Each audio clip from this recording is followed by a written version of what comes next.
Let's turn to Social Security and Medicare. Is Social Security broke? No way. Social Security, since 1986, has generated, along with federal pensions, $2.7 trillion surplus. $2.7 trillion of surplus. I mean, how could it be in trouble? Well, they say we got all these baby boomers, you know, and in the future, down the road, 10 years from now, whatever, we're going to be in trouble. Not so. Not so. We can go a long time with existing benefits, just the way it is, and little tweaks, little tweaks. We can see how little it takes to even shore up, you know, the very minor problems with 77 million baby boomers retiring all at once. Okay. Now, we have $2.7 trillion in the Social Security Trust Fund, built up over the years. However, Congress, in its great wisdom, every year, goes into the trust fund, takes that cash out and puts a treasury bond in it. It says, oh, we owe it to ourselves. And I guess that's true, we owe it to ourselves. We can cash out that treasury bond somewhere sometime, but if we cash out that treasury bond, then we're gonna have to add that to the debt. See? So it's not likely they're gonna do it. It's not gone, but boy, it's gonna be very hard to get to when we need it. And they're not even talking about doing that, okay? Now, is the country broke? Right? You hear, oh, we're broke, we're living way beyond our means. Well, that's not true either. Look, corporations are sitting on $2 trillion of cash, refusing to invest and create jobs in the U.S. The big banks are sitting on $1.4 trillion in cash. The multinational companies have shuffled off $1.7 trillion in their offshore subsidiaries, which are really accounts in New York, and refusing to bring it back and pay their taxes. We're not broke. It's just that all the money is accumulated at the top, and those at the top won't let go. That's why the tax cuts are the most important thing to them.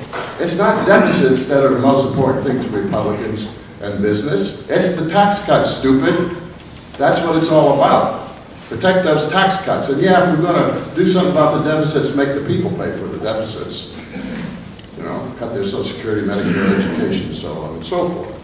So first thing, we're not broke. Second thing, Social Security is not broke. In fact, the top 15% of wage and salary earners are getting a real break with Social Security because the Social Security base has not risen to cover everybody on wage and salary. So they've been getting a break for a long time. Their wages have risen faster than the base of Social Security has been increased. So there's 15% getting a free ride. But that's not even counting all the others who don't make their living from wages and salaries, who make their living from dividends, capital gains, interest, rents, and so forth. They don't pay into Social Security. Okay. Let's talk about real stresses on Social Security, though. It's not broke, but it's not as if there aren't problems. What are the problems? One, when you have so many people unemployed for so long, they're not paying the payroll tax. That's a problem.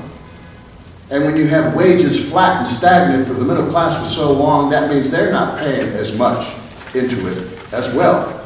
Jobs and wages are a problem. And why do we have a problem with jobs? Well, because we got free trade and all these high-paying jobs are going offshore.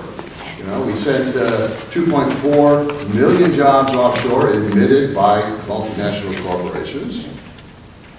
The low yields on the treasury bonds that are being held in the Social Security Trust Fund are not generating as much. That's because the Federal Reserve has, you know, lowered interest rates for 5 years. And the fact that we're not creating wages or high-paying jobs anymore. You know, even though we've created 5 million jobs, right? You've heard about that. 5 million, well, we lost about 5 million too. But even though we've created 5 million jobs, just look at what's happening with the wages of those jobs. 60% of the jobs we lost since 2008 are high-paying jobs, jobs between $18 and above. 58% of the jobs we created were the lowest-paying jobs, jobs between $7 and $13 an hour. So we're churning out high-paying jobs. We're churning out union jobs for non-union jobs, high-paying for low-paying, full-time for part-time. Well, that means less money is going into the Social Security Trust Fund. In addition to the lack of job creation, the jobs you're not creating are low paid. That's a problem. That's a problem. Okay? One of the long-term problems here.